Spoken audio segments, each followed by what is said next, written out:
If you want to know the truth, I'm a lazy kind of guy.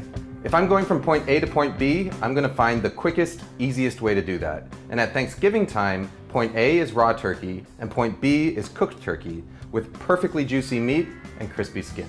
With the thousands of turkey recipes that come out every year, you might not think that there's one best way to cook a turkey, but you'd be wrong.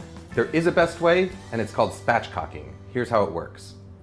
Now, we all know the problem with trying to roast a whole turkey, right? It lies in the fact that the leg meat has a lot of connective tissue and fat, and it needs to be cooked up to around 165 degrees. Meanwhile, the lean breast meat will dry out if it gets much hotter than about 150 degrees or so. Now here's what happens when you put a turkey into a standard roasting pan. You see the problem? The breasts are fully exposed. Meanwhile, the legs are shielded by the side of the pan, which makes them cook slower. It's almost as if somebody designed a device specifically to make the breasts dry out before the legs are done cooking. So the question is, how can you get your turkey to cook more evenly, cook faster, and taste better all in one go? Just flatten it out. By spatchcocking a turkey, you give yourself 4 major advantages over a standard roasted bird. First, a flatter shape means more even cooking. By flattening out your turkey and spreading its legs, those thighs and drumsticks, which were once the most protected part of the bird, are now the most exposed. And because they're thinner and lie flatter than the breasts, they cook faster too. This is important because it means that your breasts and your legs will come up to their ideal final temperatures at the same time. Advantage number 2, check this out. All of the skin is on top. Now with a traditional turkey, it's really easy to get crisp skin on the top of the bird, but the sides and the bottom end up a little bit soggy. On the other hand, with a flattened bird, all of the skin is evenly exposed to the heat of the oven. And not only that, but there are plenty of escape routes for rendering fat and drippings. This guarantees that you're going to end up with crisper skin in the end. Your next advantage, a thinner profile that makes for faster cooking. Now, a normal turkey takes a few hours to cook, and this is because it's basically spherical in shape, which limits the maximum temperature at which you can cook it. If you try and increase your oven temperature too much, you end up burning the outside before the middle gets hot. A spatchcocked turkey, on the other hand, lies flat. This means that you can blast it in an oven as hot as 450 degrees, which makes it cook in about half the time that you'd need for a traditional turkey. Finally, spatchcocking provides you with a turkey back, which allows you to naturally enhance the flavor of your gravy. Of course, the only downside to the whole thing is that you're not going to be able to present the plump, round, Norman Rockwell vision of a perfect Thanksgiving turkey. But who really cares when it tastes so good? And if anyone complains, here's a little trick. Just take a drumstick and shove it in their mouth. I promise you it'll shut them up. You convinced yet? Good. Now here's how you do it. The easiest way to spatchcock a turkey is to ask your butcher to do it for you. But if that doesn't fly, it's almost as easy to do it yourself at home. All you need is a turkey, some poultry shears, and a paring knife. Pat the turkey dry with paper towels and then place it breast side down on the cutting board to prep it for surgery. Holding the bird firmly, make a cut down one side of the backbone. You might need to put in a little bit of effort to get through the leg bones or the rib bones, but don't worry, Mr. Turkey here won't feel a thing. Repeat with the second side and your backbone should pop right out. At this point, you also want to trim off any excess fat.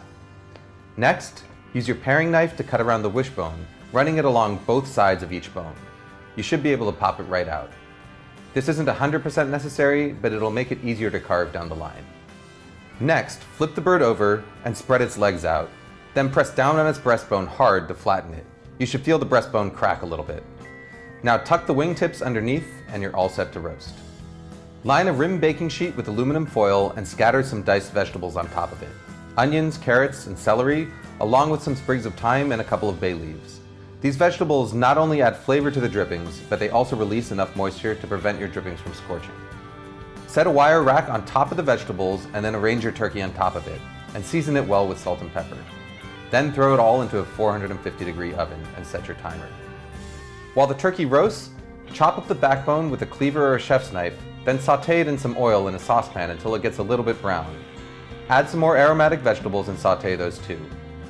Finally, cover it all up with some homemade or store-bought chicken broth, add some aromatics, and let it simmer for about 45 minutes before straining.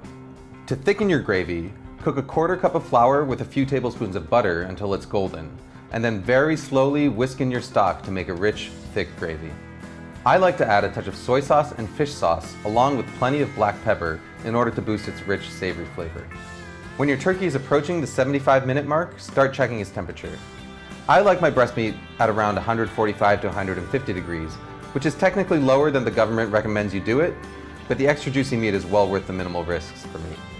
When it hits temperature, take the tray out of the oven, whisk the drippings into your gravy, and wait about 20 minutes for the turkey to rest before carving and serving. To carve a spatchcock turkey, start by cutting off the first leg by slicing through the joint where the thigh meets the body. Next, find the joint between the thigh and the drumsticks by rotating the drumstick back and forth, and then cut through that joint with your knife. Repeat everything with the other leg.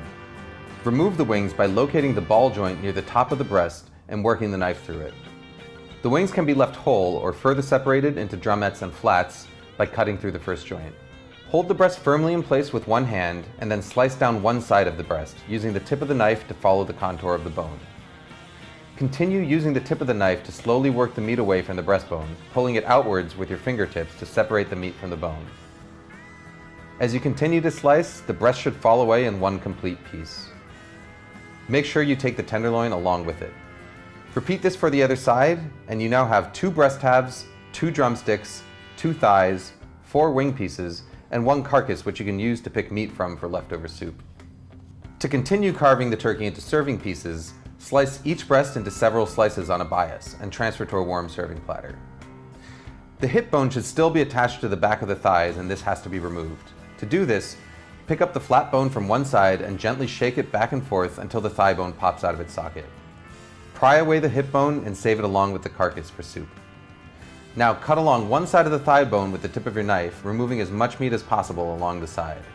Repeat this on the other side of the bone, and then save those bones along with the rest of the bones. Slice the dark meat across its width into thin serving portions and add it to the warm platter.